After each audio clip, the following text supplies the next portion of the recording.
Una mica com, podríem dir, el Messi, encara que no sigui argentí, del nostre banc d'aliments. És un tot terreny, el Lolo.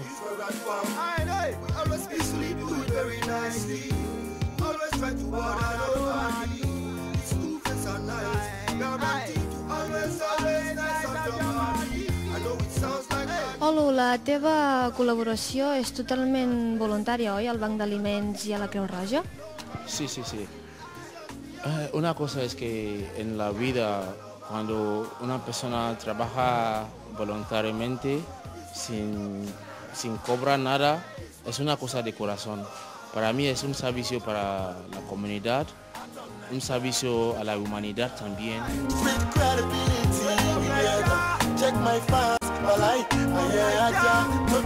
Sant Lucía, li volia preguntar, tots aquests aliments a qui van destinats? Fonamentalment van destinats a les persones que no tenen recursos. Potser la gent es pensarà, bueno, són els que han vingut de fora i que s'han quedat... No, hi ha molta gent del país. Nosaltres aquí no demanem si són del país, si són de fora. Són persones sí que venen en una derivació de serveis socials o de l'Ajuntament o de la xarxa sanitària, de la xarxa que hi ha a Manresa, i el que sí garantim que estem donant aliments a persones que no tenen per menjar. El que nosaltres intentem és garantir aquest dret més essencial, que és el del menjar. Sí que fem nosaltres és una acollida de les persones i detectar si hi ha altre tipus de necessitat i fer el que diuen els voluntaris, una acollida amb caliu. No només donar menjar, sinó dintre de la bolsa posar també escolta, acollida, veure què necessita la gent i restar disponibles per lo que necessitin, que no només és menjar.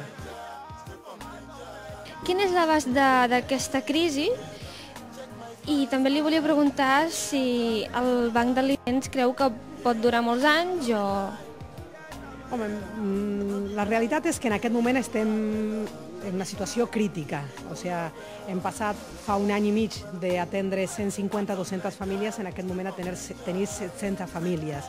O sigui, són moltes les famílies. Hi ha el que es diu nous pobres, gent que fins ara no necessitava ajuda i avui la franja és molt fàcil, gent que s'ha quedat sense feina i que segurament dintre d'uns anys hi haurà molta gent que haurà trobat feina i que tot el sistema econòmic s'haurà engegat de nou i no hi haurà tant. El que sí que està clar és que continuarem tenint gent que necessitaran ajuda.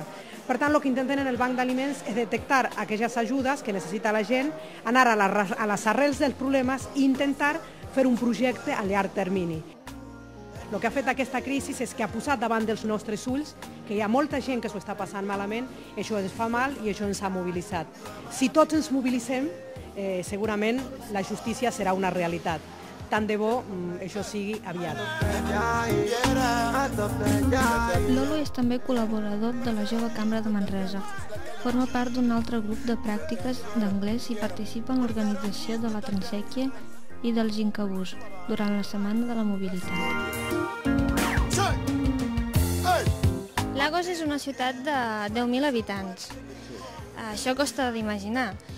¿Em podries dir com és la vida a Lagos? Realmente, Lagos era la capital de Nigeria y también es la capital económica de Nigeria y para la África del Oeste también. Y la vida en Lagos es como en toda parte del mundo, porque en Lagos hay muchas oportunidades, muchas cosas para hacer, pero si tienes suerte, te vas a conseguir una cosa para hacer, para mejorar tu vida. Lagos es así, es una ciudad que no duermes. Tú ahí en Lagos hacías de profesor de matemáticas y de física, ¿verdad? Sí, sí, cuando estaba en Lagos trabajaba como un profesor de matemática y física en un colegio como el nivel de bachillerato aquí. Ens hem enterat que t'agrada molt llegir. Ens podries dir què llegeixes normalment? Actualmente me gusta leer novelas y los diarios. Por ejemplo, los diarios de deporte, de político, me gusta leer todos los diarios y novelas también, novelas como los fictions, como las historias del mundo, de toda parte del mundo. A la biblioteca també crec que t'agrada molt anar. Què hi fas normalment a la biblioteca?